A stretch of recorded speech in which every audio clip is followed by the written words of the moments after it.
My name is Asad अमीन आकाश। आज हमारा जो आर्टिकल है वो बेसिकली आपके बायोलॉजी का चैप्टर नंबर 1 है, इंट्रोडक्शन टू बायोलॉजी।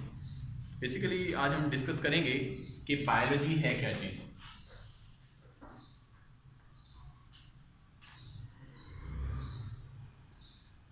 क्योंकि स्टूडेंट्स हमने डिस्कस करना है इंट्रोडक्शन ऑफ बायोलॉजी, तो हमें पहले आइडिया होना चाहिए कि बेसिकली बायोलॉजी जो है वो कहाँ से इवॉल्व हुई है, बायोलॉजी को पढ़ने की ज़रूरत क्यों पेश आई, या फिर हम बायोलॉजी को कंसर्न में क्यों लेके आते हैं। ठीक है, तो उसके रिलेटेड थोड़ी सी हिस्ट्री, उसके बाद फिर हम इंशाल्लाह अपने टॉपिक पे आएंगे जो कि बायोलॉजी के रिलेटेड है, जो आपकी बुक के रिलेटेड है। बेटा सबसे पहले ये कि जब साइंस का इल्म स्टार्ट हुआ बेसिकली, तो उसमें हमने हमारी डिस्कशंस थी, हमारी कंसर्न्स थी नेचर के ऊपर। नेचर की स्टडी जो है वो बेसिकली साइंस में हम उसको डिस्कस करते थे। तो सारी की सारी साइंस जो है ये बेसिकली एक ही टर्म में जो है वो डिस्कस की जाती थी, और वो टर्म कौन सी है? वो टर्म थी नेचुरल फिलॉसफी की।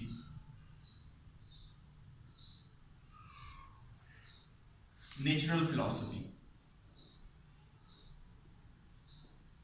अब बेसिकली इसके अंदर सारे के सारे जितने भी ऑब्जेक्ट्स इस नेचर में पाए जाती हैं, बेसिकली हम नेचर फिलॉसफी में जो है वो उसको डिस्कस करते थे। लेकिन फिर ऐसा ऐसा क्या हुआ, नेचर जाहिर सी बात है, एनवायरनमेंट जो है नेचर के अंदर जो एनवायरनमेंट मौजूद है वो ऐसा ऐसा चेंज होता गया। जिस तरह से एनवायरनमेंट चेंज होता गया, जो लाइफ मौजूद थी या लिविंग ऑर्गेनिज्म या जितने भी ऑब्जेक्ट्स मौजूद थे अर्थ के ऊपर, उनके अंदर भी ऐसा ऐसा चेंज आता गया। तादाद में ऑर्गेनिजम्स जो है वो बढ़ते गए। तो फिर साइंटिस्ट को जो है वो टफ फील होना शुरू हो गया कि इस नेचुरल फिलॉसफी की एक ही टर्म के अंदर पूरी की पूरी साइंस को डिस्कस करना मुश्किल है। तो हम जब भी किसी चीज़ में ईज पैदा करना चाहते हैं, आसानी से उसको डिस्कस करना चाहते हैं, तो हमारा कंसर्न होता है कि हम उसको क्लासीफाई कर।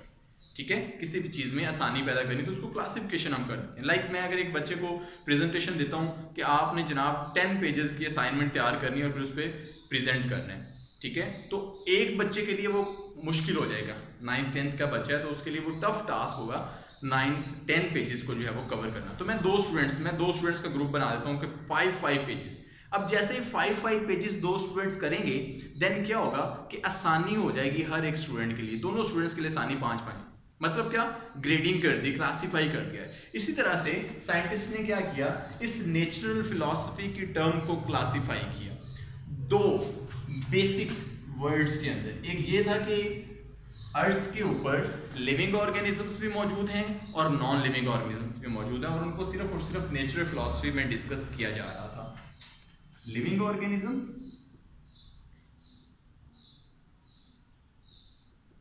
And non living.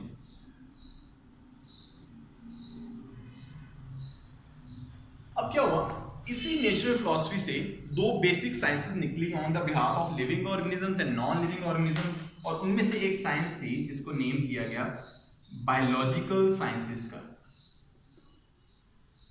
Biological sciences. और जो दूसरी टर्म है नॉन लिविंग थिंग, इनके लिए जो साइंस जो है वो इवॉल्व हुई वो थी फिजिकल साइंसेस की। अब स्टूडेंट्स, जो बायोलॉजिकल साइंसेस है बेसिकली इससे बायोलॉजी को डिस्कस करना स्टार्ट किया गया। वर्ड बायोलॉजी जो बेसिकली हमारा मेन कंसर्न है। उसके बाद फिजिकल साइंसेस से फिजिक्स जो है उसको स्टार्ट किया गया, जिसमें हम नॉन लिविंग ऑब्जेक्ट्स के बारे में जो है वो डिस्कस करते हैं। तो स्टूडेंट्स, अब हम बायोलॉजी को बेसिकली अपने आर्टिकल्स के हिसाब से इसको डिस्कस करते हैं कि बेसिकली इस वजह से हमें बायोलॉजी को डिस्कस करना पड़ा कि नेचुरल फिलॉसफी जो थी वो बेसिकली एक कॉम्प्लेक्स आर्टिकल बनता जा रहा था, और उसको क्लासीफाई कर दिया दो बेसिक साइंसेस के अंदर, biological sciences and physical sciences. और बायोलॉजिकल साइंसेस हमें बायोलॉजी को स्टडी करना स्टार्ट किया। तो स्टूडेंट्स, बायोलॉजी जो है ये क्या चीज है? Biology basically bio and logy, biology दो वर्ड से मिलके बनी, bio and logy. And bio stands for life and logy stands for logic, thoughts reasoning or study. तो बेसिकली अगर इसकी सिंपल डेफिनेशन की जाए तो study of life is called biology. लाइफ की जो स्टडी है उसको हम बायोलॉजी में जो है वो डिस्कस कर रहे हो। अब देखिए जितनी भी लाइफ है उसको हम बायोलॉजी में स्टडी करना साइंटिस्ट ने स्टार्ट कर दिया। फिर ऐसा ऐसा क्या हुआ, जैसे जैसे और एनवायरनमेंट चेंज होता गया, जो लाइफ है वो डिफरेंट फॉर्म में, वेरियस फॉर्म में जो है वो सामने आती गई। ठीक है, फिर साइंटिस्ट के लिए एक टफ टास्क हो गया कि सिर्फ और सिर्फ सारी के सारी लाइफ को हम बायोलॉजी में डिस्कस नहीं कर सकते। तो फिर साइंटिस्ट ने क्या किया, क्लासिफिकेशन। जैसे हमने पहले डिस्कस किया कि अगर हम किसी चीज में ईज पैदा करना चाह रहे होते हैं तो हम उस चीज की क्या कर देते हैं, क्लासिफिकेशन कर देते हैं। फिर साइंटिस्ट ने इस बायोलॉजी की क्लासिफिकेशन की किस बिहाफ पे, इस बायोलॉजी की मेन डिविजन्स बनाई गई। 3 मेन डिवीजन सबसे पहले इस बायोलॉजी की बनाई गई, और वो 3 मेन डिवीजन कौन सी थी उसको हम डिस्कस करते हैं। बेटा वो 3 मेन डिवीजन थी, सबसे पहले मैं यहाँ पे मेंशन करने जा रहा हूँ। जो पहली मेन डिवीजन थी उसको मैं मेंशन करूंगा, वो थी बॉटनी,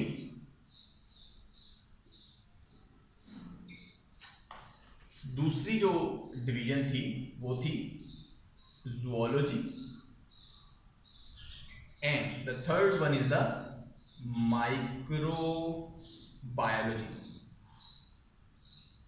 दीज आर द 3। तो स्टूडेंट्स बेसिकली जो बॉटनी है जिसको हमने डिस्कस करना है, जूलॉजी है और microbiology, these are the 3 main divisions of the biology. Botany basically किस चीज की स्टडी है? बोटा स्टैंड्स फॉर प्लांट्स। सिंपली इसको हम डिफाइन करेंगे, study of plants.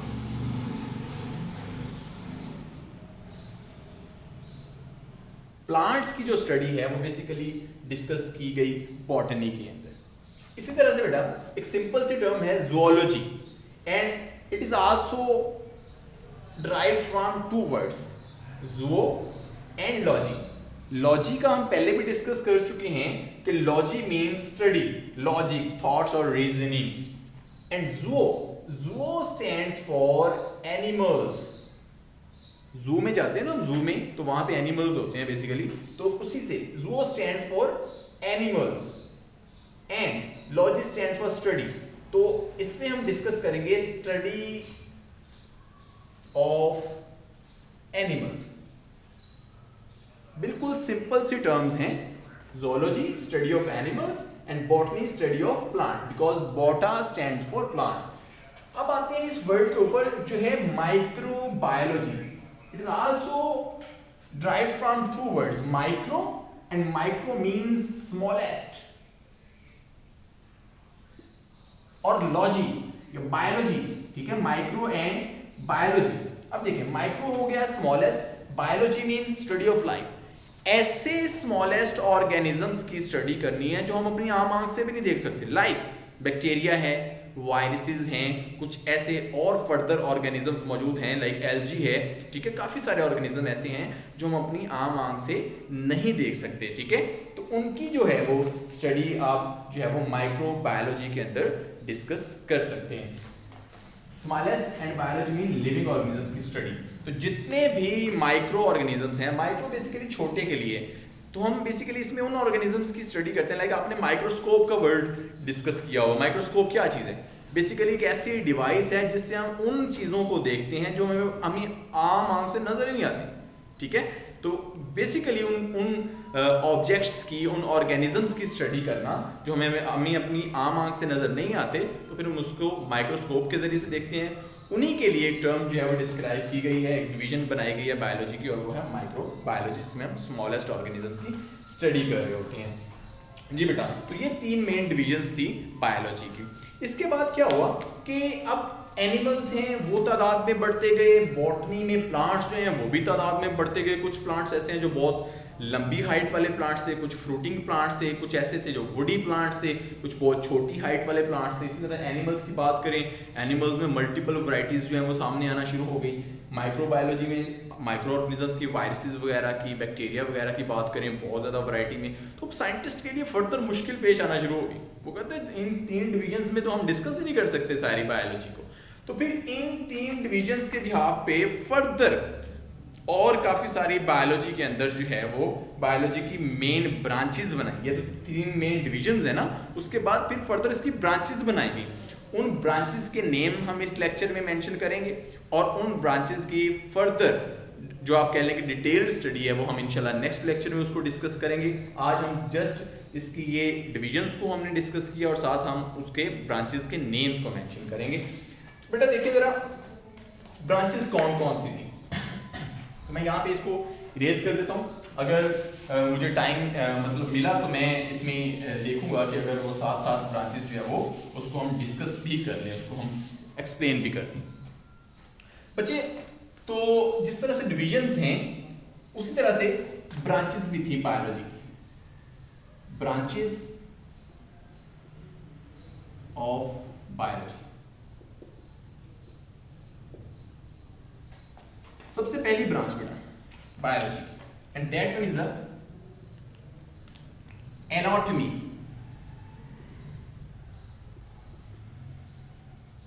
Anatomy and second one is the morphology,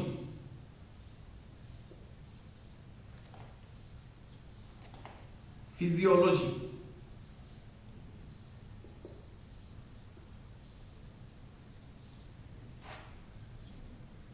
histology,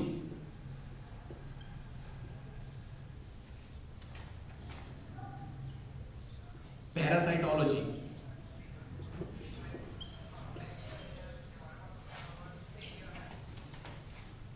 taxonomy,